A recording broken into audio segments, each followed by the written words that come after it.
अस्सलामुअलैकुम class, this is Mohammad Hashim Zia and you guys are watching mathematics by Hashim Zia. बेटा आज की क्लास के अंदर हम लोग एक्सरसाइज नंबर 7.1 के आगे के क्वेश्चंस को सॉल्व कर रहे होंगे। लास्ट क्लास के अंदर हम लोगों ने क्वेश्चन नंबर 1 से लेके क्वेश्चन नंबर 3 के कॉन्सेप्ट को समझा था।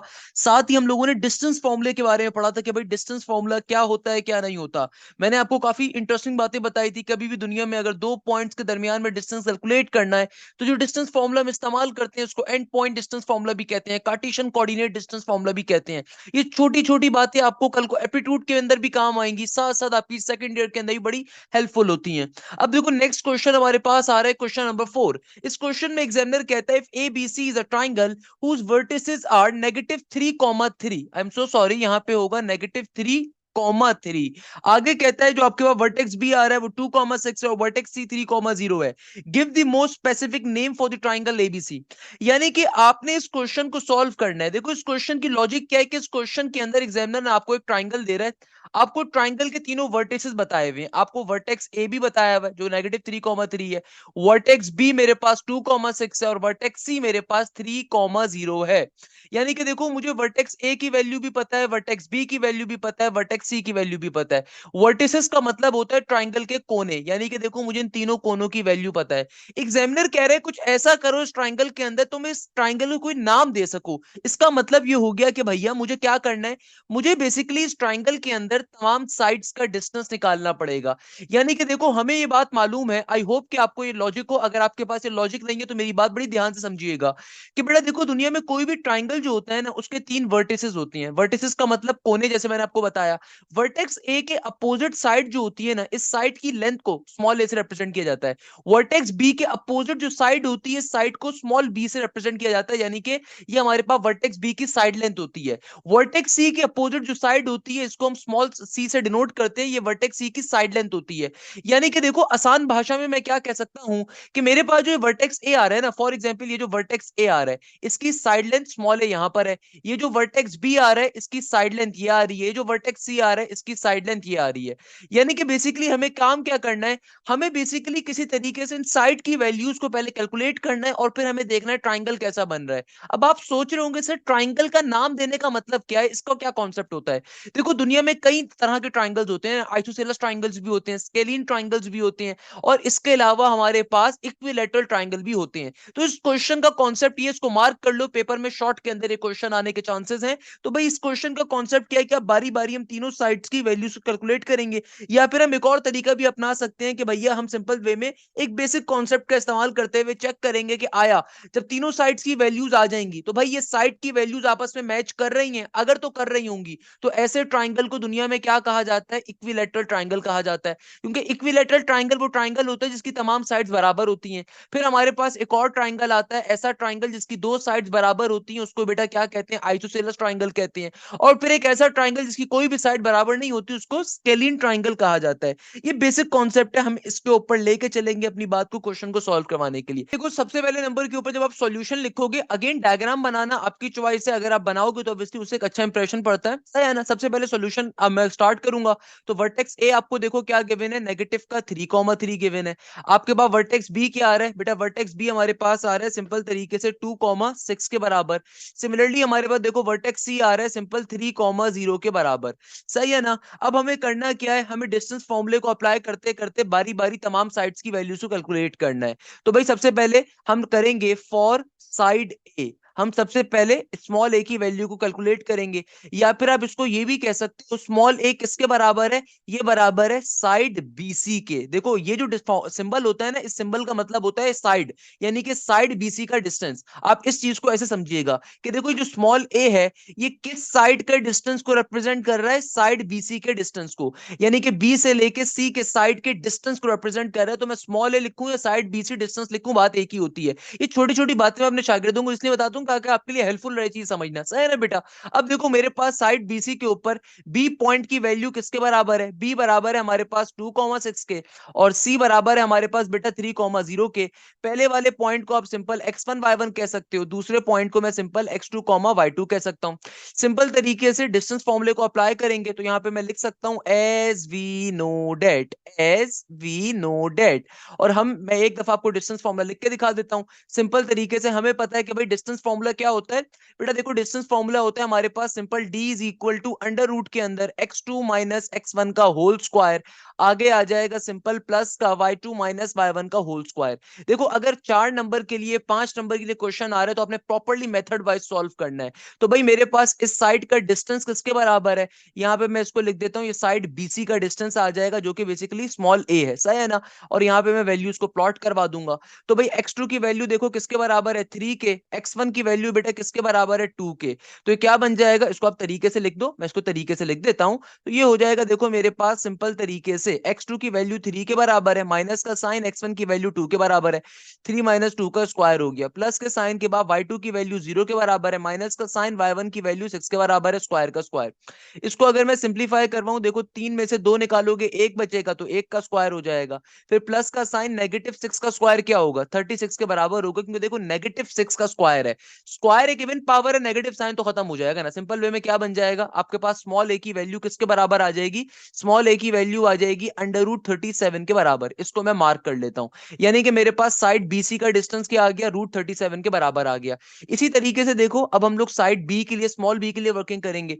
मेरे पास जगह की कमी है तो मैं आपको यहीं पे करके दिखा देता हूं कि अब देखो नेक्स्ट स्टेप में हम लोगों ने क्या करना है, सिंपल तरीके से स्मॉल b के लिए वर्किंग करनी है। तो अब की बारी में मैं क्या लिखूंगा? नाउ फॉर स्मॉल बी के डिस्टेंस को कैलकुलेट करना है। स्मॉल बी देखो किस साइड का डिस्टेंस आ रहा है? एसी का, तो आप इसको ऐसे भी लिख सकते हो, साइड एसी का डिस्टेंस कैलकुलेट कर रहे हैं। साइड एसी का मतलब क्या है? स्मॉल बी वाली साइड का डिस्टेंस। यहाँ पे देखो ए पॉइंट किसके बराबर है? ए पॉइंट बराबर है नेगेटिव का 3,3 के, और सी पॉइंट देखो किसके बराबर है? 3,0 के। तो पहले वाले पॉइंट को x1 y1 और दूसरे वाले पॉइंट को x2 y2। याद रखिएगा, आप सी को ऊपर रख लो, ए को नीचे रख लो, उससे भी आंसर सेम आएगा, कोई मसले की बात नहीं होती, सही है ना? अपने आप को इतना डराने की जरूरत नहीं है, मैथ्स बहुत आसान सा कॉन्सेप्ट है, मैथ बहुत आसान सा टॉपिक है। सिंप्लीफाई इसको करवा देंगे तो क्या बन जाएगा? x2 माइनस का x1। अब डायरेक्टली करेंगे भाई, 3 का 3 एज इट इज, x2 की वैल्यू माइनस का साइन फॉर्मूले का, x1 की वैल्यू देखो -3 है, तो बेटा नेगेटिव नेगेटिव क्या हो जाएगा? प्लस के 3 का होल स्क्वायर, फिर प्लस का साइन y2 माइनस का y1, तो ये बन जाएगा 0 माइनस के 3 का होल स्क्वायर। अच्छा भाई देखो इसको फर्दर सिंप्लीफाई कैसे करेंगे बेटा? सिंपल वे में हमारे पास ये डिस्टेंस क्या है भाई, इसको स्मॉल b में कह सकता हूं, ये किसके बराबर है बेटा? ये बराबर है अंडर रूट का अंडर रूट 3 + 3 9, आप सॉरी 3 + 3 6, 6 का स्क्वायर क्या होता है? 3 + 3 मेरे पास 6 हो जाएगा, 6 का स्क्वायर होता है 36 के बराबर, और माइनस के 3 का स्क्वायर क्या हो जाएगा बेटा? 9 के बराबर। तो सिंपल वे में क्या बन जाएगा? ये हो जाएगा आपके पास 36। भाई देखो क्या बन जाएगा? अंडर रूट के अंदर 36 प्लस का 9। इसको फर्दर सिंप्लीफाई अगर आप करवा दो तो क्या बन जाएगा बेटा? रूट के अंदर 36 प्लस के 9 का मतलब क्या है? सिंपल तरीके से 36 प्लस का 10 ऑब्वियसली 46 बनेगा, मगर चूंकि 9 का इजाफा कर रहे हैं तो ये बन जाएगा मेरे पास सिंपल वे में 45। तो यानी कि मेरे पास आंसर क्या आ गया? स्मॉल बी का आंसर आ गया अंडर रूट 45 के बराबर। इसको मार्क कर लीजिए आप लोग कि भाई मेरे पास स्मॉल बी की वैल्यू आ गई सिंपल अंडर रूट 45 के बराबर, सही है ना? मेरे पास एक साइड का डिस्टेंस और आ गया। अब मैं इसी तरीके से स्मॉल सी की वैल्यू निकाल लूंगा। स्मॉल सी की वैल्यू कैसे निकालूंगा? देखो अब मैं यहाँ पे लिखूंगा for C, for small C. Small C का मतलब क्या है कि भाई ये ए से लेके बी वाली साइड का डिस्टेंस आ रहा है, यानी कि ए से लेके बी साइड का डिस्टेंस कैलकुलेट किया जाएगा। अब देखो मुझे साफ तौर पे पता है कि बेटा ए पॉइंट की वैल्यू किसके बराबर है? ए वर्टेक्स की वैल्यू बराबर थी नेगेटिव का 3,3 के, और बी वर्टेक्स की वैल्यू आपके पास बराबर थी 2,6 के। सो हमें ये बात मालूम है कि भाई जो पहला वाला पॉइंट होता है उसको हमेशा हम क्या कहते हैं? x1 y1 कहते हैं। सेकंड पॉइंट को आप हमेशा कहते हो x2 y2। अब आपने इसको क्या करना है? सिंप्लीफाई करवाने के ऊपर जाना है। तो भाई सिंपल डिस्टेंस फॉर्मूले को अगर मैं अप्लाई करता हूं तो सिंपल तरीके से आपने क्या करना है? यहाँ पे डिस्टेंस फॉर्मूले को अप्लाई कर देना है, तो d की वैल्यू मेरे पास आ जाएगी सिंपल तरीके से, क्या आ जाएगी? x2 माइनस का x1, तो बेटा x2 बराबर है 2 के माइनस का साइन फॉर्मूले का, x1 की वैल्यू -3 के बराबर है, तो बन जाएगा नेगेटिव नेगेटिव प्लस के 3 का होल स्क्वायर, फिर आगे प्लस का साइन, देन y2 माइनस का y1, y2 की वैल्यू 6 के बराबर है, माइनस का साइन y1 की वैल्यू 3 के बराबर है, इसका स्क्वायर ले लिया जाएगा। तो ये क्या हो जाएगा? ये हो जाएगा 2 + 3 5, 5 का स्क्वायर इज 25। फिर देखो 6 में से अगर मैं 3 को माइनस करूंगा तो ऑब्वियसली प्लस का 3 आएगा, और 3 का स्क्वायर क्या होता है? 9 के बराबर। 25 में अगर आप 9 करोगे तो जाहिर सी बात है 34, यानी कि अंडर रूट 34 आपके पास आ रहा होगा। तो इसका सिंपल मतलब क्या है? आपके पास साइड सी की वैल्यू क्या आ गई? अंडर रूट 34 के बराबर आ गई।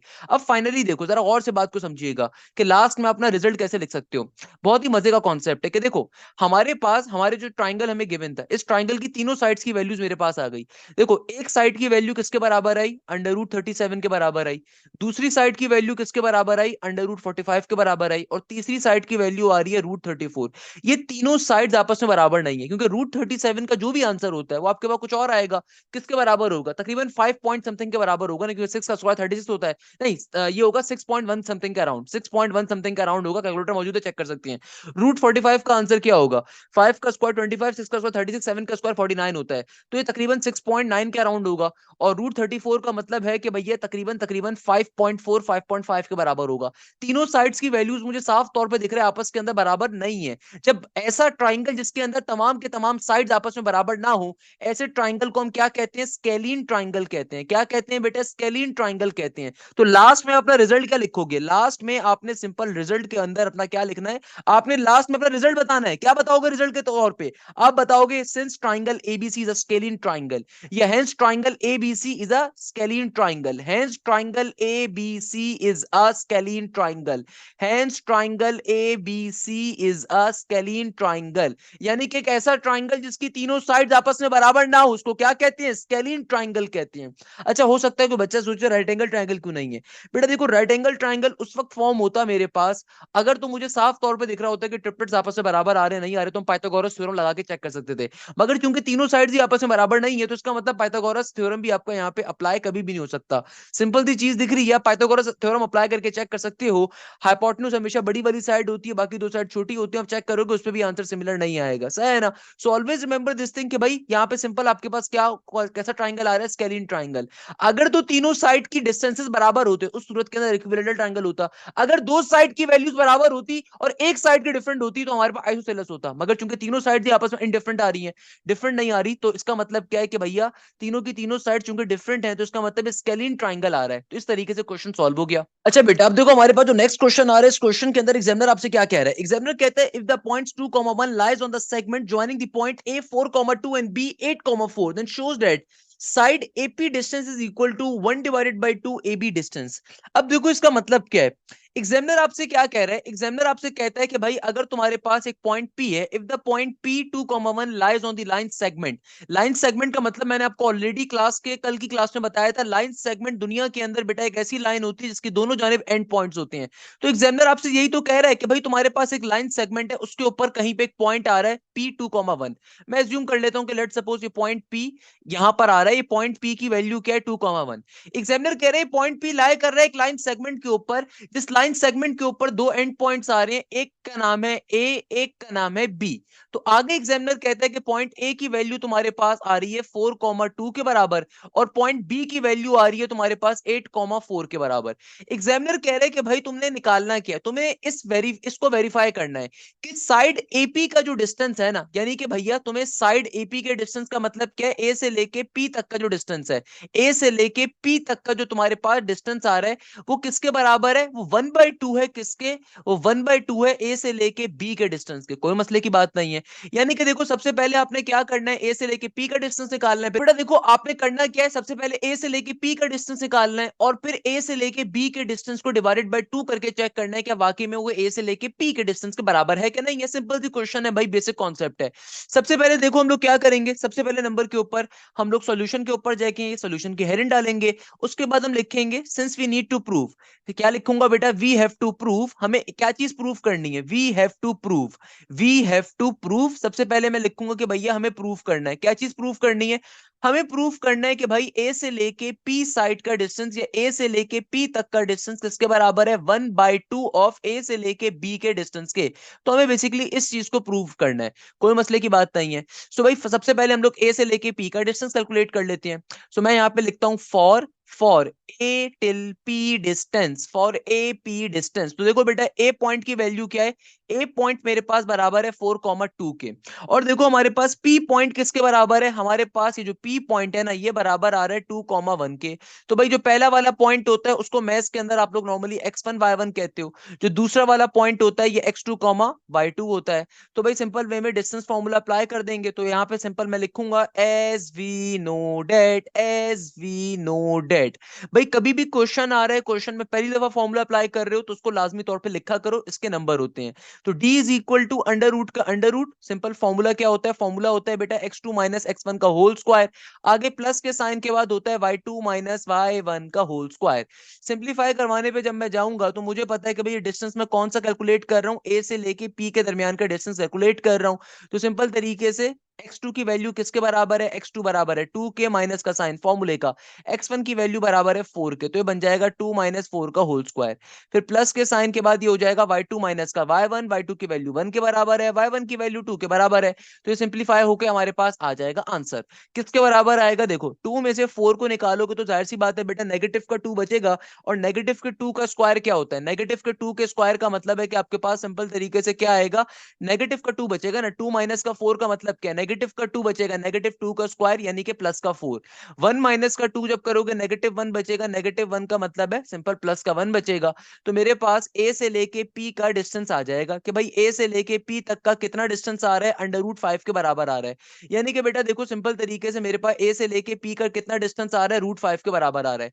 अब मैंने क्या करना है, सिंपल ए से लेके बी के डिस्टेंस को कैलकुलेट कर लेना है। तो मैं यहाँ पे लिखूंगा now for A B, now for A till B distance, now for A B distance. अब मैं सिंपल तरीके से ए बी डिस्टेंस के पास चला जाऊंगा तो बेटा देखो ए पॉइंट की वैल्यू किसके बराबर है, ए पॉइंट बराबर है 4,2 के, और बी पॉइंट किसके बराबर है, बी पॉइंट बराबर है मेरे पास सिंपल तरीके से किसके बराबर था भैया, बी पॉइंट बराबर है 8,4 के। तो यहाँ पे 8 का 8 आ गया, कॉमा के बाद 4 का 4 आ गया। क्लियर है भैया, सिंपल तरीके से ये हो गया। अब मैंने क्या करना है, इसको सिंप्लीफिकेशन करवाने के ऊपर मूव करना है, कोई मसले की बात नहीं है, कोई चिंता की बात नहीं है, सिंपल तरीके से सिंप्लीफाई करवाया जाएगा।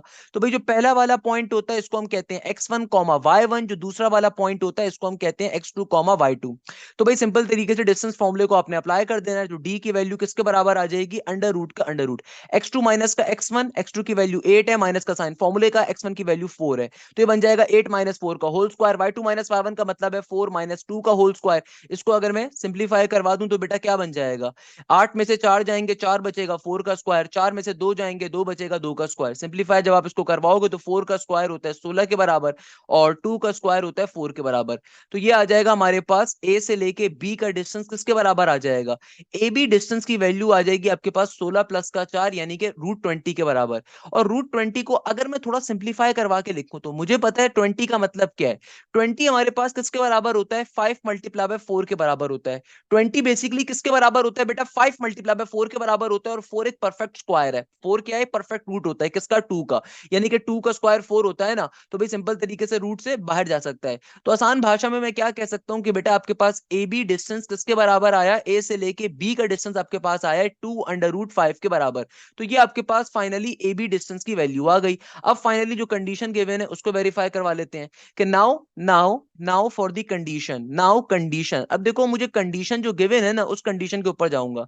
Now for the condition, now for the condition, condition आपको एग्जामिनर ने क्या कही थी कि भाई ए से लेके पी का जो डिस्टेंस है वो किसके बराबर है, 1/2 ऑफ ए से लेके बी के डिस्टेंस के। तो हम चेक करेंगे कि वाकई में बराबर है नहीं है। तो बेटा देखो ए से लेके पी का डिस्टेंस आपके पास आया किसके बराबर, अंडर रूट 5 के बराबर, 1/2 का 1/2 एज इट इज, और ए से लेके बी का डिस्टेंस हमारे पास किसके बराबर आया, 2 अंडर रूट 5 के बराबर। देखो इस 2 से ये वाला 2 नीचे वाला कट जाएगा, तो मेरा फाइनली आंसर क्या आ जाएगा, सिंपल तरीके से हमारे पास आंसर आ जाएगा अंडर रूट 5 किसके बराबर है, अंडर रूट 5 के। तो साफ तौर पे दिख रहा है कि भाई लेफ्ट हैंड साइड और राइट हैंड साइड आपस में क्या आ गई, बराबर आ गई। तो यानी कि जब लेफ्ट हैंड साइड और राइट हैंड साइड आपस में बराबर आ जाए तो इसका मतलब क्या है, ये प्रूव हो गया। इसका मतलब क्या है, हेंस प्रूव्ड, यानी कि भाई ये कंडीशन मेरी प्रूव्ड हो गई, क्वेश्चन सॉल्व हो गया। देखो बच्चों वाली चीजें कोई मुश्किल काम नहीं है। आपने सबसे पहले ए से लेके पी का डिस्टेंस निकाला, फिर ए से लेके बी का डिस्टेंस निकाला, फिर कंडीशन को वेरीफाई करवा लिया, तो हमारे पास सिंपल वे में क्वेश्चन क्या हो गया, सॉल्व हो गया इस पर्टिकुलर मेथड के ऊपर। अच्छा भाई अब देखो हमारे पास जो नेक्स्ट क्वेश्चन आ रहा है ना, क्वेश्चन नंबर 6, इस टॉपिक का नाम होता है मिड पॉइंट। इस क्वेश्चन में एग्जामिनर कह रहा है find the coordinate of the mid point of the following points. अब इसको पहले बाद में देखेंगे क्वेश्चन को, पहले हमें लॉजिक समझनी पड़ेगी मिड पॉइंट का मतलब क्या होता है। देखो बेटा ये टॉपिक सब सबसे मजे का टॉपिक और सबसे आसान टॉपिक है पूरी, तुम यकीन मानो पूरे सेकंड ईयर मैथ्स के अंदर जो है ना, पूरी एप्टीट्यूड मैथ्स के अंदर सबसे इंटरेस्टिंग टॉपिक ये टॉपिक है, सबसे आसान भी सबसे मजे का भी। देखो भाई, मिड पॉइंट का मतलब क्या होता है? बीच का पॉइंट होना। मिड पॉइंट का मतलब क्या होता है? बीच का पॉइंट होना। फॉर एग्जाम्पल, मैं आपके सामने कभी भी कोई लाइन सेगमेंट दूं, मैं आपको कभी भी कहता हूं कि भाई कोई लाइन सेगमेंट आ रहा है, लेट सपोज एक लाइन सेगमेंट आ रहा है, मेरे पास एक लाइन सेगमेंट आ रहा है, यानी कि मेरे पास एक स्टार्टिंग पॉइंट है, इसका x1 y1, इसका जो दूसरा एंड पॉइंट आ रहा है ये आ रहा है x2 y2। अगर मैं इस लाइन सेगमेंट के एग्जैक्टली बीच के अंदर एक पॉइंट निकालने को आपको देता हूं, तो ये पॉइंट कहलाएगा x y, और इस पॉइंट का नाम क्या होगा? सेंटर पॉइंट भी इसको आप कह सकते हो, इसको आप मिड पॉइंट भी कह सकते हो, या फिर इसका एक और नाम भी होता है जो अक्सर बच्चे मिस कर देते हैं। Remember this thing, mid point का एक और सिनोनियम होता है बाइसेक्टिंग पॉइंट का होना। इस लफ्ज को याद रखिएगा, ये लफ्ज अक्सर पेपर्स में कंफ्यूज करने के लिए आपको दिया जाता है।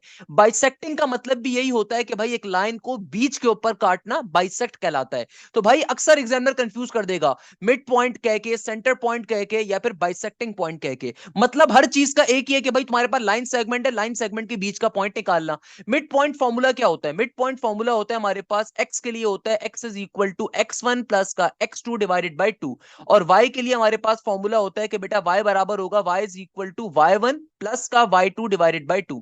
आसान भाषा में मैं क्या कह सकता हूं कि बेटा x कॉमा y की वैल्यू क्या होती है? x कॉमा y की वैल्यू होती है x1 प्लस का x2 डिवाइडेड बाई 2, कॉमा आगे होती है सिंपल y1 प्लस का y2 डिवाइडेड बाई 2।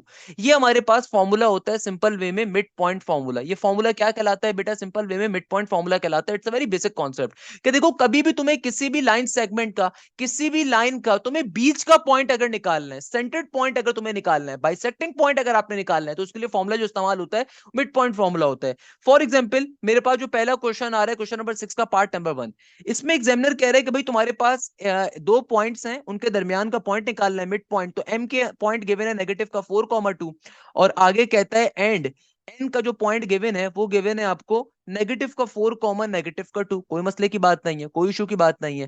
देखो भाई, मिड पॉइंट फॉर्मूले का मतलब क्या है कि जो पहला वाला पॉइंट आपके पास आ रहा है सिंपल तरीके से, और जो दूसरा वाला पॉइंट आ रहा है, आपने इनके दरमियान का पॉइंट निकालना है। क्या निकालना है? इनके दरमियान का। देखो जो पहला वाला पॉइंट आ रहा है सिंपल तरीके से मैं इसको क्या कह दूंगा? x1 y1 कह दूंगा। जो भी सेकंड पॉइंट है इसको मैं x2 y2 कह दूंगा। चूंकि इनके दरमियान का पॉइंट निकालना है, तो भाई सिंपल वे में फॉर्मूला क्या होगा? x की वैल्यू क्या आ जाएगी? x की वैल्यू होगी x1 प्लस का x2। x1 की वैल्यू -4 के बराबर है, प्लस का साइन, पर x2 की वैल्यू क्या है? -4 के बराबर है। नीचे डिवीजन में 2 का 2, तो क्या आ जाएगा? -4 -4 नेगेटिव का 8 डिवाइडेड बाई 2। इसका सिंपल मतलब है ये हो जाएगा नेगेटिव के 4 के बराबर। तो मेरे पास सिंपल तरीके से x की वैल्यू आ जाएगी -4 के बराबर। सही है ना? सिमिलरली y के लिए फॉर्मूला क्या होगा? y बराबर होगा बेटा y1 प्लस का y2 डिवाइडेड बाई 2। तो मेरे पास y1 की वैल्यू किसके बराबर होगी? 2 के। y2 की वैल्यू बराबर है -2 के, डिवीजन में 2 का 2, तो ये आ जाएगा 2 माइनस का 2, जाहिर सी बात है ऑब्वियसली 0 के बराबर होगा। तो y की वैल्यू आ गई मेरे पास 0 के बराबर। यानी कि मेरे पास मिड पॉइंट क्या आ गया? x कॉमा y की वैल्यू आ गई नेगेटिव का 4,0 के बराबर। ये मेरे पास इस क्वेश्चन का क्या आ गया बेटा? आंसर आ गया। सिमिलरली देखो क्वेश्चन नंबर 6 के अंदर इस तरह के सारे पार्ट्स आ रहे हैं। तो भाई फॉर एग्जाम्पल पार्ट नंबर 2 को आप खुद से सॉल्व कर लोगे, पार्ट नंबर 3 को मैं बता देता हूं, कोई मसले की बात नहीं है। पार्ट नंबर 3 के अंदर एग्जामिनर आपसे क्या कह रहा है कि भाई पार्ट नंबर 2 आपका होमवर्क है, पार्ट नंबर 3 के अंदर एग्जामिनर कह रहा है कि भाई तुम्हारे पास एक पॉइंट आ रहा है एस, एस की वैल्यू आ रही है 1 कॉमा नेगेटिव का 2। आगे कह रहा है दूसरा पॉइंट आ रहा है टी, टी की वैल्यू आ रही है तुम्हारे पास 2 कॉमा -4, इनके दरमियान का पॉइंट निकालना है। तो भाई आपको ये बात मालूम है कि अगर आपको मिड पॉइंट फाइंड करना है, तो भैया आपके पास जो दो पॉइंट्स गिवन है, तो पहला वाला पॉइंट x1 y1 है, दूसरा वाला पॉइंट x2 y2 है। सिंपल फॉर्मूला अप्लाई करवा दीजिए, कोई जमेले में पढ़ने की जरूरत ही नहीं है। क्या फॉर्मूला होता है? x1 प्लस का x2। तो बेटा x1 प्लस का x2 क्या बन जाएगा? x1 की वैल्यू 1 के बराबर है, x2 की वैल्यू 2 के बराबर है, डिवीजन में 2 का 2 आ गया। तो ये आ जाएगा सिंपल 2 प्लस का 1 3 डिवाइडेड बाई 2 के बराबर। ये सिंपल तरीके से x की वैल्यू आ गई। सिमिलरली y के लिए फॉर्मूला क्या हो जाएगा? y is equal to y1 plus का y2, y1 इज नेगेटिव का 2, y2 इज नेगेटिव का 4, डिवीजन में 2 का 2। तो ये आ जाएगा -2 नेगेटिव का 4 नेगेटिव का 6 डिवाइडेड बाई 2। मुझे पता है कि भैया ये नेगेटिव का 3 बन जाएगा, तो y की वैल्यू आ जाएगी सिंपल तरीके से -3 के बराबर। यानी कि सिंपल तरीके से मेरा आंसर क्या आ जाएगा मिड पॉइंट का? हमारे मिड पॉइंट का आंसर आ जाएगा 3 डिवाइडेड बाई 2 कॉमा नेगेटिव का 3। सिंपल वे में आपका आंसर आ गया। देखो कोई मुश्किल चीज नहीं है, दो पॉइंट्स के दरमियान कभी भी बाइसेक्टिंग पॉइंट निकालना हो या फिर मिड पॉइंट निकालना हो, बहुत सिंपल वे में आप इजीली इसको निकाल सकते हैं। It's a very basic concept है ना। आप पार्ट नंबर 2 पार्ट नंबर 4 को अपने गिफ्ट के तौर पे ले सकते हैं, उसको खुद से बैठ के सॉल्व करेंगे। मैं आपको लेके चलूंगा सबसे इंटरेस्टिंग क्वेश्चन के ऊपर आज की क्लास के, डेट इज क्वेश्चन नंबर 8। इसको मार्क कर लो बेटा, जो पहली किताब थी उसके अंदर भी ये क्वेश्चन मौजूद था, न्यू किताब में भी ये क्वेश्चन मौजूद है। ये क्वेश्चन लॉन्ग के लिए बहुत इंपॉर्टेंट है। ये क्वेश्चन 8 नंबर का जो लॉन्ग का क्वेश्चन आएगा ना डिटेल के अंदर, उसमें ये क्वेश्चन आपको हर जगह पे मिलेगा। हर दूसरे तीसरे साल में क्वेश्चन लाजमी आता है, one of the most important concept है। लॉन्ग के एतबार से क्वेश्चन बेतहाशा इंपॉर्टेंट है। अच्छा बेटा, अब देखो हमारे पास जो क्वेश्चन नंबर 8 है ना, इसमें एग्जामिनर क्या क्या रहा है। अच्छा by the way, question number 7 को मैंने इसलिए स्किप करा है कि भाई क्वेश्चन नंबर 7 का जो कॉन्सेप्ट है वो नेक्स्ट क्वेश्चन के साथ मैं पढ़ा रहा हूँ, क्योंकि वहां पे आपके पास रेशियो थ्योरम का कॉन्सेप्ट आ रहा है, इंटरनल एक्सटर्नल डिवीजन का कॉन्सेप्ट आ रहा है, सही है ना। इसलिए उसको हम बाद में डिस्कस कर रहे होंगे एक साथ ही। हमारे पास जो क्वेश्चन नंबर 8 आ रहा है, इसमें एग्जामिनर कहते हैं the point -2, 2, Q 2, -1 and R -1, 4 are the midpoint of the side of a triangle, find the vertices। अब ये जो कॉन्सेप्ट आ रहा है बड़ा इंटरेस्टिंग कॉन्सेप्ट है, इसको जरा तरीके से बैठ के देखेंगे कि देखो इस क्वेश्चन में आपसे क्या कह रहा है। एग्जामिनर आपसे कहता है कि भाई तुम्हारे पास एक ट्राइंगल है। इस ट्राइंगल की खास बात क्या है कि इस ट्राइंगल के अंदर आपको साइड्स के मिड पॉइंट दिए हुए हैं, साइड्स के मिड पॉइंट दिए हुए हैं, आपको क्या निकालना है, वर्टिसेस को फाइंड करना है। फॉर एग्जाम्पल मैं कहता हूं कि भाई ये मेरे पास वर्टेक्स ए आ रहा है, ये मेरे पास मेरा वर्टेक्स बी आ रहा है, ये मेरे पास मेरा वर्टेक्स सी आ रहा है। अब एग्जामिनर ने आपको वर्टिसेस की वैल्यूज कहा है कि फाइंड करो। आप कुछ भी सपोज कर सकते हो, आप x1 y1 कह लो, आप x2 y2 कह लो, आप x3 y3 कह लो, या आप small a small b small c small d से रिप्रेजेंट करवा सकते हो, वो भी आपकी चॉइस है, कोई मसले की बात नहीं है, टोटली डिपेंड ऑन यू। तो लेट सपोज भाई मैं कहता हूं कि मेरे पास वर्टेक्स a की वैल्यू है a कॉमा b, हमें नहीं पता a क्या है b क्या, हमने खुद सपोज करा है, सही है ना। सिमिलरली देखो वर्टेक्स b की वैल्यू को मैं सपोज कर लेता हूं सी कॉमा डी के बराबर है, और वर्टेक्स सी की वैल्यू को मैं खुद से सपोज कर लेता हूं ई कॉमा एफ। आप चाहो तो x1 y1 x2 y2 x3 y3 भी सपोज कर सकते हो, अगर आपको वो चीज आसान लगती है। तो आप लोग कंफ्यूज ना हो जाएं, इसलिए मैंने x1 y1 x2 y2 x3 y3 को जानबूझ के सपोज नहीं करा। एग्जामिनर आपसे क्या कह रहा है कि भाई तुम्हारे पास जो पॉइंट पी है, पॉइंट क्यू है और पॉइंट आर है, ये क्या है, ये मिड पॉइंट है, किसका, साइड्स का। अब देखो आपने लॉजिकली सोचना है, आपके पास 3 साइड्स हैं, तो भाई आप बारी बारी 3 साइड्स के मिड पॉइंट्स को कंसीडर कर लो। भाई जो पहली वाली साइड आ रही है, इसका मिड पॉइंट मैं कह देता हूं पी के बराबर है, और इसकी वैल्यू क्या गिवन है, नेगेटिव का 2, 2 के बराबर। देखो भाई मेरे पास जो दूसरा वाला मिड पॉइंट है वो सेकंड साइड का होगा, ये वाली साइड होती है सेकंड, इसको मैं कह देता हूं कि भाई क्यू है, तो इसकी वैल्यू मेरे पास होगी 2, -1 के बराबर। और जो तीसरी साइड है भाई, इसका मिड पॉइंट है कैपिटल आर के बराबर, और इसकी वैल्यू आ रही है -1, 4 के बराबर। देखो इस क्वेश्चन की लॉजिक क्या है कि एग्जामिनर ने आपको साइड्स के मिड पॉइंट दिए हुए, आपको बेसिकली तीनों साइड्स के क्या गिवन है बेटा, मिड पॉइंट्स गिवन है। आपसे एग्जामिनर क्या मांग रहा है, एग्जामिनर मांग रहा है कि भाई वर्टिसेस की वैल्यू बताओ। किसकी वैल्यू बताओ, वर्टिसेस की वैल्यू बताओ। कोई मसले की बात नहीं है, कोई चिंता की बात नहीं है, कोई मसले की इशू नहीं है। हम सिंपल तरीके से वर्टिसेस की वैल्यूज को हमें कैलकुलेट करना है, आप इजीली कर सकते हो बेसिक मिड पॉइंट के फॉर्मूले पे। ये क्वेश्चन लॉन्ग का होता है, तरीके से बैठ के समझेंगे। सबसे पहले नंबर के ऊपर जब मैं सॉल्यूशन के ऊपर जाऊंगा तो मैं अपनी बात को डिफाइन करूंगा कि भाई देखो हमें क्वेश्चन में क्या चीज गिवन है। मैं कह सकता हूं कि भाई given that p q r are the midpoints of a triangle and we need to find the vertices of a triangle। तो भाई देखो स्टार्टिंग के अंदर याद रखिएगा, क्वेश्चन अगर प्रॉपर आपके पास आ रहा है तो आपने बोर्ड के पेपर में सिर्फ मैथ्स नहीं करनी होती, आपको लॉजिकली थोड़ा सा डिफाइन करना है, रिजल्ट लिखना है, थोड़ी सी बेसिक इंग्लिश का एक आध जुमला लिखना होता है। तो क्या लिखोगे, गिवन डेट बेसिक वे में जो भी आपकी बेसिक इंग्लिश है उसमें लिखोगे given that p q r are the midpoints of the triangle, are the midpoint of the triangle, are the midpoint of the triangle. आपने बेसिक वे में इसको डिफाइन कर दिया, are the midpoint of a triangle. We need to find the vertices of a triangle. हमें क्या चीज find करनी है, हमें फाइंड करने ट्राइंगल के vertices. We need to find the vertices of a triangle, we need to find the vertices of a triangle. तो आपने बेसिक वे में इस जुमले को लिख दिया, we need to find the vertices of a triangle. कि भाई देखो मैंने एग्जामिनर को बोला कि यार ये जो तुम्हारे पास पी क्यू आर है ना, ये तो मिड पॉइंट है। We need to find the vertices of a triangle, that are we need to find the vertices of a triangle, वो है A comma B comma C. हमें वर्टिसेस की values को फाइंड करना है, सही है ना। अब देखो बारी बारी सॉल्व करने के ऊपर चले जाएंगे, कोई मसले की बात नहीं है। सबसे पहले मैं क्या करूंगा, मैं यहाँ पे लिखूंगा by using mid point theorem या by using mid point formula. एक ही दफा फॉर्मूला ऊपर लिख दो ताकि आपके लिए बार बार फॉर्मूला लिखने की जरूरत ना पड़े। तो मैं स्टार्टिंग में लिख दूंगा by using mid point formula, by using mid point concept या by using mid point formula, जो आपको आसान लगे आपने उस फॉर्म के अंदर इसको लिख देना है। Bye using mid point concept, हमें पता है मिड पॉइंट का कॉन्सेप्ट क्या होता है कि भाई एक्स कॉमा वाई किसके किसके बराबर होता है, क्या फॉर्मूला होता है, फॉर्मूला होता है x1 प्लस का x2 डिवाइडेड बाई 2, और y के लिए होता है y is equal to y1 plus का y2 डिवाइडेड बाई 2। तो हम बेसिकली इस फॉर्मूले को थ्रू आउट अपने क्वेश्चन में इस्तेमाल कर रहे होंगे, तो स्टार्टिंग के अंदर मैंने इस बात को डिफाइन कर दिया। अब सॉल्व करने के ऊपर जाएंगे। तो भाई देखो, सबसे पहले मैं साइड ए बी को कंसीडर करूंगा और इसका मिड पॉइंट क्या है, पी के बराबर है। तो सबसे पहले मैं साइड ए बी को कंसीडर करूंगा, तो मैं लिख देता हूं for side A B, for side A B. तो भाई अगर आप सिंपल ए बी की साइड को दिखाना चाह रहे हो ना, तो आप उसको ऐसे करके लिख दो, ये रिप्रेजेंट कर रहा है सिंपल साइड ए बी को, ये डिस्टेंस को रिप्रेजेंट नहीं कर रहा, सिंपल साइड ए बी को रिप्रेजेंट कर रहा है। तो फॉर साइड ए बी आपके पास देखो यहां पे ए की वैल्यू क्या है, मैंने सपोज करा है कि भाई ए का जो वर्टेक्स है ना वो अभी ए कॉमा बी के बराबर है, और मेरे पास जो बी वर्टेक्स है इसकी वैल्यू है सी कॉमा डी के बराबर। वाइल देखो हमारे पास जो मिड पॉइंट है वो पॉइंट पी है, किसके बराबर है, -2,2 के बराबर है। ये देखो सारी बातें ऊपर गिवन है, सारी बातें ये ऊपर गिवन है, मैं अपने पास से नहीं कर रहा, हमने डायग्राम ऊपर इसीलिए बनाई है ताकि आपको आसानी हो सके। अब देखो हमें पता है जो पहला वाला पॉइंट होता है ना बेटा, इसको हमेशा कहा जाता है x1 y1। जो आपके पास दूसरा पॉइंट होता है इसको कहा जाता है x2 y2, और जो मिड पॉइंट होता है उसको रिप्रेजेंट करवाया जाता है xy से।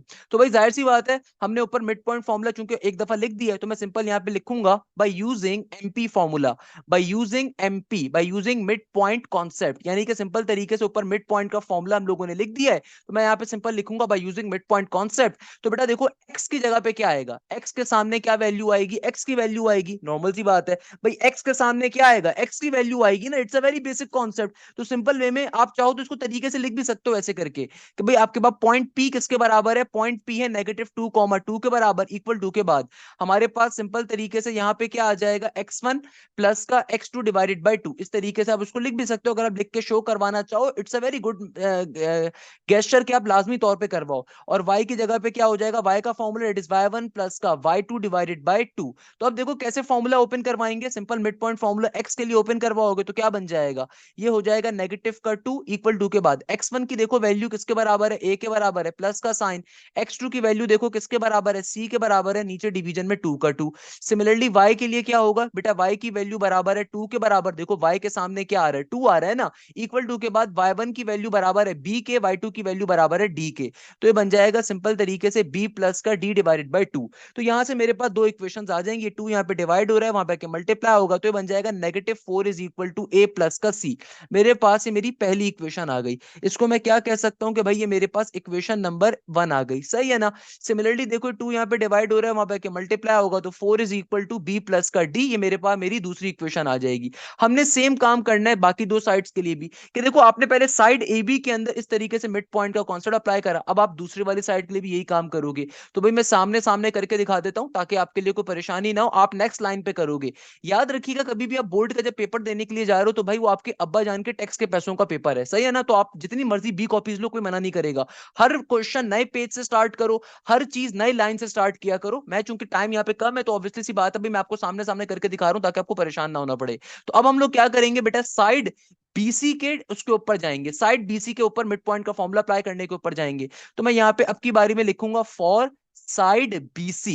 तो अब की बारी में देखो बेटा, पॉइंट मेरे पास जो बी पॉइंट है वो किसके बराबर है, बी के वर्टेक्स को हमने सपोज करा था सी कॉमा डी के बराबर, और जो सी है उसके वर्टेक्स को हमने सपोज करा था स्मॉल का ई कॉमा एफ, और इनका जो मिड पॉइंट है वो बेसिकली क्यू के बराबर है। इनका मिड पॉइंट क्या है, क्यू के बराबर है, डेट इज 2 कॉमा -1। तो बेटा देखो हमें बात मालूम है, तमाम वैल्यूज को यहाँ पे शो करवा देते हैं कि भाई देखो जो पहला वाला पॉइंट होता है हमारे पास वर्टेक्स है वो x1 y1 है, जो दूसरा वाला वर्टेक्स है बेटा वो x2 y2 है, और जो मिड पॉइंट होता है वो हमेशा x y से रिप्रेजेंट होता है।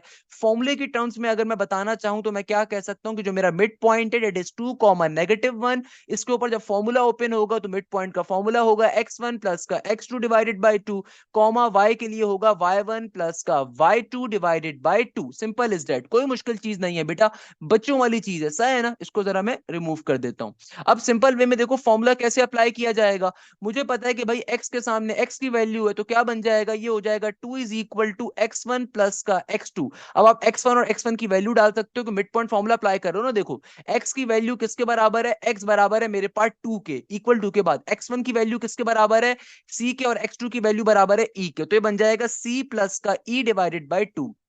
सिमिलरली y के लिए क्या हो जाएगा, y की वैल्यू बराबर है -1 के, y1 की वैल्यू बराबर है d के, y2 की वैल्यू बराबर है f के। सिंप्लीफाई करवाओगे आंसर आ जाएगा, दो इक्वेशन आ जाएंगी। क्या बन जाएगा, 2 डिवाइड हो रहा है वहां पे के मल्टीप्लाई होगा, तो ये बन जाएगा 4 is equal to c plus का e। आपके पास एक इक्वेशन यहां से आ गई, इसको मैं अपनी इक्वेशन नंबर 3 कह दूंगा, सही है ना। सिमिलरली देखो ये 2 यहाँ पे डिवाइड हो रहा है, वहां पे मल्टीप्लाई होगा, तो ये बन जाएगा -2 is equal to d plus का f। एक इक्वेशन मेरे पास यहां से आ जाएगी, इसको मैं कह दूंगा सिंपल तरीके से इक्वेशन नंबर 4 के बराबर। तो अब मैं सेम काम करूंगा अपनी तीसरी वाली साइड के साथ भी, कि देखो वहां पे भी आपको मिड पॉइंट गिवन है और हमने खुद से वर्टिसेस की वैल्यू सपोज करवाई हुई, तो उनको फाइंड करने के लिए मिड पॉइंट फॉर्मूला अप्लाई करते हुए वहां से भी दो इक्वेशंस को फाइंड कर लेंगे। तो भाई सिंपल वे में काम किया जाएगा। अगर आप बोलते हो तो मैं ट्राइंगल को पूरा का पूरा कॉपी कर लेता हूं ताकि आपके लिए आसानी हो जाए। तो मैं इस पूरे ट्राइंगल को यहां से कॉपी करता हूं, यहाँ पे नीचे साइड पे पेस्ट कर देता हूं ताकि आपको देखने में आसानी हो जाए ना बेटा, सही है ना। तो मैंने इसको यहाँ पे आपके सामने लेकर आ गया।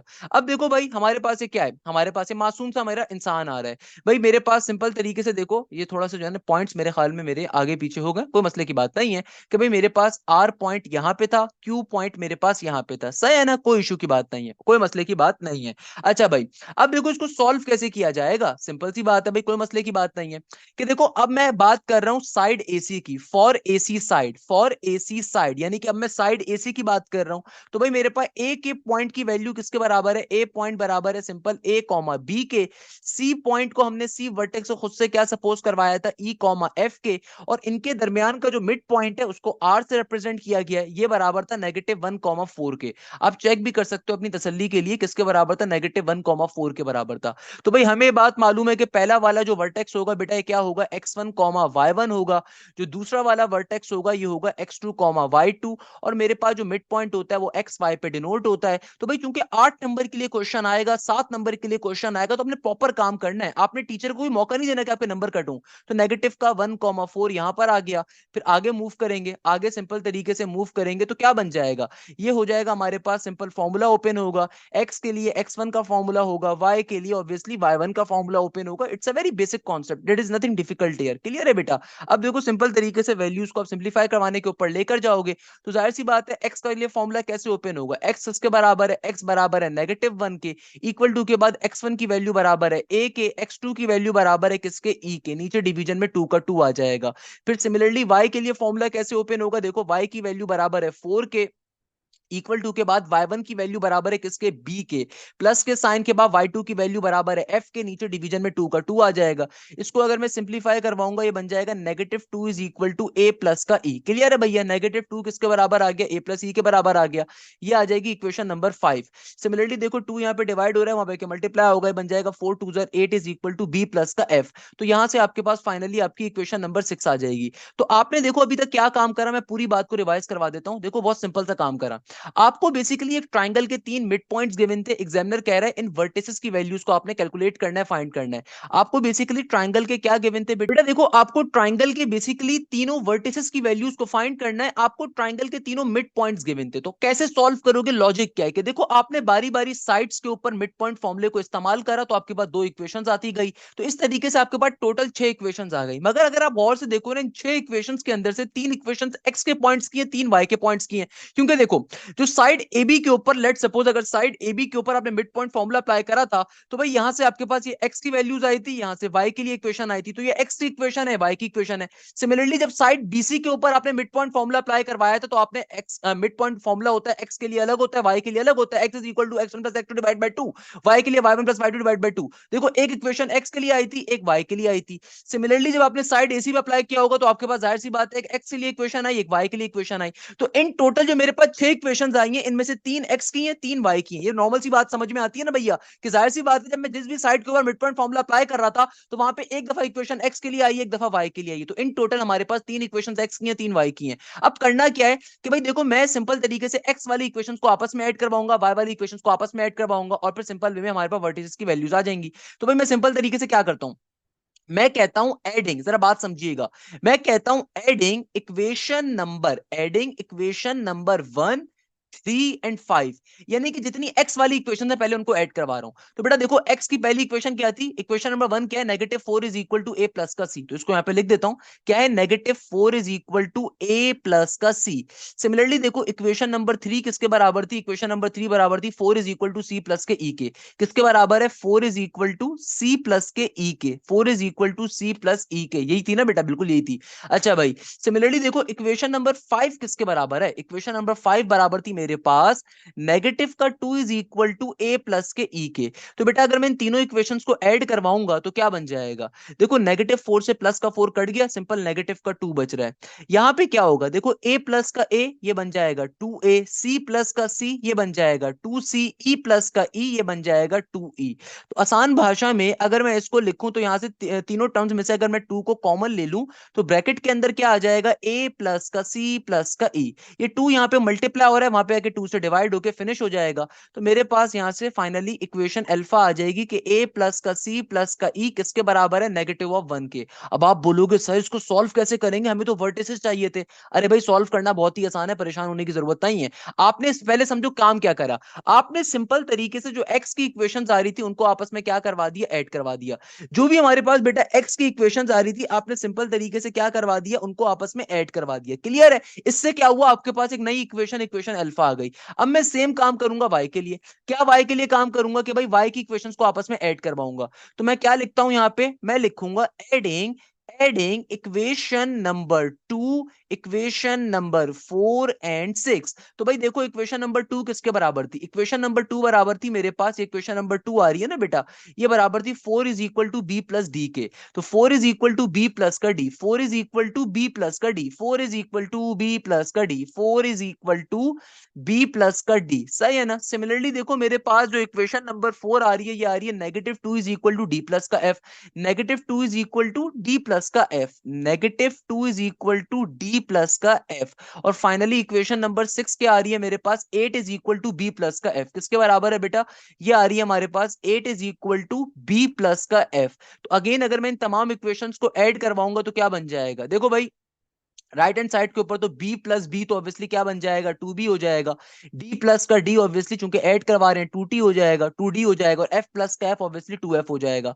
वाइल यहां पर क्या होगा, देखो 4 प्लस का 8 12, और 12 में से जब 2 को माइनस करवाओगे तो ये बन जाएगा 10। इन तीनों टर्म्स में से अगर मैं गौर से देखूं तो बेटा 2 क्या आ रहा है, कॉमन आ रहा है। आप सिंपल 2 को अगर कॉमन लोगे तो ब्रैकेट में बचेगा b प्लस का d प्लस का f। 2 1 2 होता है, 2 5 10 होता है। तो सिंपल वे में क्या बन जाएगा, 5 is equal to b plus का d प्लस का f। तो इस तरीके से मेरे पास पर्टिकुलरली मेरी एक और इक्वेशन आ गई। अब देखो आपने करना क्या, अब जो काम करना है बहुत ही आसान सा है। देखो एक काम क्या करा, दोबारा समझ लीजिए। आपने सिंपल तरीके से x वाली इक्वेशंस को और y वाली इक्वेशंस को आपस में ऐड करवा के इनकी कंबाइंड इक्वेशन निकाल ली। अब आपने फाइनली अपने वर्टिसेस की वैल्यूज को निकालना है। अब आप सोच रहे होंगे सर वर्टिसेस की वैल्यूज कैसे आएंगी, तो भाई देखो अब जो काम है वो सबसे आसान है। अब तो आपका पूरा काम ही हो गया ना, बस आपने लास्ट का काम करना है। सर कैसे लास्ट का काम करना है, अरे भाई गौर से बात को समझो कि भाई अब आपने करना क्या है। कि भाई सिंपल तरीके से मैं यहाँ पे लिखूंगा फ्रॉम इक्वेशन अल्फा, मैं लिखता हूं यहाँ पे फ्रॉम इक्वेशन नंबर अल्फा। तो देखो इक्वेशन अल्फा मेरे पास किसके बराबर थी, इक्वेशन अल्फा हमारे पास ये आई थी, ये हमारी क्या थी, इक्वेशन अल्फा आई थी। तो मैं इसको सिंपल यहाँ पे कॉपी कर लेता हूँ, क्या थी, a plus C plus E equal to -1। ये बराबर थी किसके, a प्लस सी प्लस का ई इक्वल टू -1, ये मेरी इक्वेशन नंबर अल्फा थी। अब देखो लेट सपोज मुझे a की वैल्यू चाहिए, तो जाहिर सी बात है बाकी दो टर्म्स को मैं दूसरी तरफ शेयर करवा दूंगा। तो मैं यहाँ पे लिखता हूँ फॉर a, सिंपल तरीके से क्या लिखता हूं, फॉर ए। तो अगर मैं ए की वैल्यू निकालना चाह रहा हूं तो जाहिर सी बात है नेगेटिव का 1 इक्वल टू किस तरफ, एट इज ये जो प्लस का सी और प्लस का ई है, इन दोनों को मैं दूसरी तरफ शेयर करवा दूंगा तो वहां पे जाके नेगेटिव के अंदर लिखा जाएगा। तो बेटा देखो इन दोनों को जब मैं इक्वल टू के दूसरी तरफ भेजूंगा नेगेटिव में चला जाएगा, और यहां से अगर मैं नेगेटिव साइन कॉमन ले लूं तो ब्रैकेट में क्या आ जाएगा, ब्रैकेट में आ जाएगा सी प्लस का ई। और याद करो सी प्लस ई किसके बराबर था, खुद देखो सी प्लस ई किसके बराबर था, सी प्लस ई हमारे पास बराबर था 4 के। तो जहां पे सी प्लस ई लिखा हुआ है वहां पे मैं क्या लिख सकता हूँ, 4 लिख सकता हूँ। तो मैं यहाँ पे क्या लिख सकता हूँ नीचे आके कि भाई जहां पे सी प्लस ई आ रहा है वहां पे क्या आ सकता है, सी प्लस ई की जगह पे मैं 4 लिख सकता हूँ।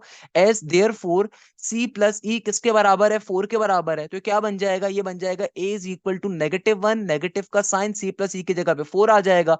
तो मेरे पास फाइनली ए की वैल्यू किसके बराबर आ जाएगी, -5 के बराबर आ जाएगी। क्लियर है बेटा, इस तरीके से आपने स्मॉल ए की वैल्यू निकाल ली। अब देखो मैं सी की वैल्यू निकालने के ऊपर जाऊंगा, तो मैं यहाँ पे करता हूँ फॉर सी। सी। अब फॉर सी अगर मुझे सी की वैल्यू चाहिए तो जाहिर सी बात है बाकी दो टर्म दूसरी तरफ जाएंगी, है ना भाई। अगर सी की वैल्यू मुझे चाहिए, सी को खाली इधर रखूंगा, नेगेटिव का वन इधर का इधर, बाकी दो टर्म जब वहां पे जाएंगी तो क्या बन जाएगा, ये बन जाएगा आपके पास नेगेटिव का ए और नेगेटिव का ई। तो जाहिर सी बात है नेगेटिव साइन को जरा मैं कॉमन ले लेता हूं, तो ब्रैकेट में क्या आ जाएगा, ए प्लस का ई। इसको अगर मैं सिंप्लीफाई करवाने के ऊपर जाऊं तो क्या बन जाएगा, ये हो जाएगा नेगेटिव का वन, नेगेटिव का साइन। मुझे पता है ए प्लस ई किसके बराबर था, आप यहां से भी चेक कर सकते हो, इतना ऊपर जाने की जरूरत नहीं है। ए प्लस ई बराबर था नेगेटिव ऑफ टू के, किसके बराबर था, नेगेटिव ऑफ टू के। आप चाहो तो यहां से रीचेक कर सकते हो कि भाई ए प्लस ई किसके बराबर था, नेगेटिव ऑफ टू के बराबर था। नहीं देखो लिखा हुआ भी हमारे पास, ए प्लस ई बराबर था नेगेटिव ऑफ टू के। सिंपल वे में यहाँ पे आ जाएगा ए प्लस ई की जगह पे negative of two, since A plus E किसके बराबर था, नेगेटिव ऑफ टू के। तो मेरे पास फाइनली सी की वैल्यू क्या आ जाएगी, नेगेटिव वन, और ये नेगेटिव नेगेटिव प्लस हो जाएगा, तो जाहिर सी बात है बन जाएगा प्लस का टू। तो नेगेटिव वन प्लस का टू क्या होगा, प्लस का वन होगा। तो सी की वैल्यू आपके पास आ जाएगी सिंपल प्लस वन के बराबर। सी की वैल्यू क्या आ जाएगी, पॉजिटिव ऑफ वन के बराबर। इसी तरीके से अब नेक्स्ट स्टेप करोगे, आप नेक्स्ट स्टेप के अंदर आप ई की वैल्यू निकालोगे, तो मैं सिंपल तरीके से यहाँ पे लिखूंगा फॉर ई। आपने हर चीज को नेक्स्ट लाइन से स्टार्ट करना है भाई। 7 नंबर का क्वेश्चन आ रहा है, 4 पेजेस भरना चाहते हो 6 पढ़ दो 10 भर दो, कोई मसले की बात नहीं, प्रॉपर सफाई से काम करना है। तो भाई अगर मुझे देखो ई की वैल्यू निकालनी है तो ई को मैं खाली लेफ्ट हैंड साइड पे रखूंगा, बाकी दोनों वैल्यूज अब दूसरी साइड पे जाएंगे, तो ये बन जाएगा नेगेटिव का वन। और कितने आसान सा काम है यार, क्या बच्चों वाला काम है, नेगेटिव का वन, नेगेटिव का ए और नेगेटिव का सी, क्योंकि प्लस का ए और प्लस का सी जब वहां पे जाएंगे तो माइनस में हो जाएगा ना बेटा। तो क्या बन जाएगा, नेगेटिव का वन, इन दोनों में से नेगेटिव साइन कॉमन ले लोगे, ब्रैकेट में आएगा ए प्लस का सी। तो चेक कर लो भाई ए प्लस सी किसके बराबर था, ए प्लस सी बराबर था नेगेटिव ऑफ फोर के। तो यहाँ पे सिंपल तरीके से हो जाएगा नेगेटिव का वन, नेगेटिव का साइन, नेगेटिव का फोर। हमें पता है कि भाई नेगेटिव नेगेटिव क्या हो जाएगा, ये हो जाएगा प्लस का फोर, तो ये हो जाएगा प्लस के थ्री के बराबर। तो मेरे पास सिंपल ई की वैल्यू आ जाएगी प्लस के थ्री के बराबर। ई की वैल्यू किसके बराबर आ जाएगी, प्लस के थ्री के। तो इस तरीके से आपने इक्वेशन अल्फा को सिंप्लीफाई करवा के स्मॉल ए भी निकाल लिया, आपने सी भी निकाल लिया, ई भी निकाल लिया। अब बारी किसकी आएगी, अब बारी आएगी इक्वेशन बीटा की। अब इसी तरीके से इक्वेशन बीटा पे हम वर्किंग करेंगे बेटा। बहुत सिंपल सा काम है, देखो कोई मुश्किल चीज नहीं है। अब सिंपल तरीके से क्या करेंगे, मैं काम करूंगा from equation beta, from equation beta तरीके से इसको यहां पे लिख देंगे। तो भाई मुझे पता है इक्वेशन बीटा किसके बराबर है, मुझे पता है इक्वेशन बीटा बराबर थी इस टर्म के। तो यहां से बारी बारी काम करेंगे। सबसे पहले मैं काम करूंगा किसके, फॉर स्मॉल बी। सबसे पहले स्मॉल बी के लिए वर्किंग करेंगे। स्मॉल बी के लिए जब वर्किंग करूंगा तो डी और एफ को दूसरी तरफ भिजवा दूंगा। तो क्या बन जाएगा, ये बन जाएगा small B is equal to 5 का 5 एज इट इज प्लस के अंदर, माइनस का डी माइनस का एफ। क्या बन जाएगा बेटा, माइनस का डी माइनस का एफ। यहां से सिंपल कॉमन ले लीजिए, तो ये हो जाएगा माइनस का डी प्लस का एफ। तो भाई डी प्लस का एफ किसके बराबर था, ऊपर जाके चेक कर लीजिए, डी प्लस का एफ देखो बराबर था नेगेटिव ऑफ टू के। डी प्लस का एफ किसके बराबर था, नेगेटिव ऑफ टू के। तो यहाँ पे आ जाएगा बी इज इक्वल टू 5 का 5 माइनस का साइन नेगेटिव का टू, क्योंकि देखो डी प्लस एफ किसके बराबर था, ये बराबर था हमारे पास सिंपल तरीके से नेगेटिव ऑफ टू के। इसको बारी बारी लिखना जरूरी है, लिख दीजिएगा तो आपके अच्छे नंबर मिलेंगे, सही है ना। तो क्या बन जाएगा, बी का बी माइनस माइनस ये प्लस हो जाएगा, तो 5 प्लस का 2 बराबर होता है 7 के। तो मेरे पास इस तरीके से स्मॉल बी की वैल्यू आ गई। अब देखो सेम काम मैं करूंगा किसके लिए, अब की बी मैंने सॉल्व कर लिया, अब डी के लिए करेंगे। तो मैं यहाँ पे कर लूंगा फॉर डी, तो डी की वैल्यू को निकालने के लिए करेंगे। तो स्मॉल डी खाली इधर रहने दूंगा, बाकी टर्म्स को दूसरी तरफ भेज दूंगा, वहां जाके बन जाएगा 5 माइनस का बी माइनस का एफ। तो ऑब्वियसली क्या बन जाएगा, माइनस का साइन ब्रैकेट के अंदर आ जाएगा बी प्लस का एफ। तो हम चेक कर लेंगे कि भैया बी प्लस का एफ किसके बराबर होता है। तो मैं क्या कह सकता हूँ, बी प्लस एफ किसके बराबर होगा, चेक कर लेते हैं भाई। बी प्लस का एफ, बी प्लस का एफ बराबर है 8 के। तो यहाँ पे सिंपल यानी कि बी प्लस एफ बराबर है 8 के। तो यहाँ पे सिंपल 8 का 8 आ जाएगा। अब 5 में से जब कभी बेटा 8 को माइनस करते हो तो 8 में से जब 5 जाते हैं 3 बचता है ना, तो बी माइनस का एफ किसके बराबर आएगा, सिंपल तरीके से आपके पास ये आ जाएगा, अल्लाह भला करे किसके बराबर, 8 के बराबर आ जाएगा। किसके बराबर, सॉरी 5 में से जब 8 निकालोगे तो ऑब्वियसली नेगेटिव का 3 बचेगा। क्या बचेगा बेटा, नेगेटिव का 3 बचेगा। तो आपके पास डी की वैल्यू क्या आ जाएगी, नेगेटिव ऑफ 3 के बराबर। सेम काम अब हमने क्या करना है, सेम काम हम करेंगे एफ के लिए। तो सेम वर्किंग कर लूंगा यहाँ पे जल्दी से। तो भाई आप नेक्स्ट लाइन पे करोगे, आप लिखोगे फॉर एफ। तो एफ के लिए क्या बन जाएगा, एफ की वैल्यू बराबर आएगी 5 माइनस का बी माइनस का डी। तो बेटा देखो 5 का 5 एज इट इज, नेगेटिव का साइन, यहाँ से बी प्लस का डी ब्रैकेट के अंदर आ जाएगा। ये बन जाएगा 5 का 5 बी प्लस का डी, देखो किसके बराबर है बेटा, बी प्लस का डी मेरे पास बराबर आ रहा है किसके, अल्लाह भला करे, ऊपर से चेक कर लो, चलो बी प्लस का डी 4 के बराबर है, यहां से भी चेक कर लो बी प्लस का डी 4 के बराबर ही है। तो यानी कि मैं क्या कह सकता हूं कि भैया बी प्लस का डी बराबर है 4 के। इसको लिखवाना चाहो तो यहाँ पे लिख भी दो, अच्छा लिखना जरूरी है, लिख दो ज्यादा बेहतर है। बी प्लस का डी बराबर है 4 के। तो बेटा 5 में से अब 4 जाएंगे तो ऑब्वियसली एफ की वैल्यू आएगी आपके पास 1 के बराबर। अब लास्ट में हमने वर्टिसेस को लिखना है, हमारे पास ए भी आ गया, बी भी आ गया, सी भी आ गया, डी भी आ गया, ई भी आ गया, एफ भी आ गया। तो लास्ट में सिंपल वे में बेटा हम क्या करेंगे, वर्टिसेस को लिखेंगे। तो भाई लास्ट में आप रिजल्ट के ऊपर क्या लिखोगे, hence the required vertices are। Last में रिजल्ट देना सबसे इंपॉर्टेंट है भाई, 2 नंबर नहीं मिलेंगे, पहले बता रहा हूं, 2 नंबर कैंसिल आउट हो जाएंगे अगर रिजल्ट नहीं लिखा। hence the required vertices are, hence the required vertices are, hence the required vertices are, hence the required vertices are, hence the required vertices are। तो बेटा देखो वर्टेक्स ए क्या है मेरे पास, ये है स्मॉल ए कॉमा बी, सही है ना। इसी तरीके से वर्टेक्स बी हमने क्या कहा था, वर्टेक्स बी को हमने कहा था स्मॉल का सी कॉमा डी, और वर्टेक्स सी को हमने क्या कहा था, स्मॉल का ई कॉमा एफ। तो आपने बारी बारी वर्टिसेस की वैल्यूज को यहाँ पे प्लॉट कर देना है। तो बेटा देखो ए की वैल्यू किसके बराबर थी, ए बराबर था -5 के, बी बराबर था 7 के। तो इसका मतलब मैं क्या कह सकता हूँ, ए बराबर था -5 के, बी बराबर था 7 के। तो मेरे पास सिंपल तरीके से वर्टेक्स ए की वैल्यू आ गई। क्या मसले की बात है, अरे भाई इसके अंदर कोई चिंता की बात ही नहीं है। इसी तरीके से देखो वर्टेक्स बी था C comma D, vertex B था सी कॉमा डी, सी है 1 के बराबर, डी है -3 के बराबर। तो मेरे पास क्या आ जाएगा, 1 कॉमा -3।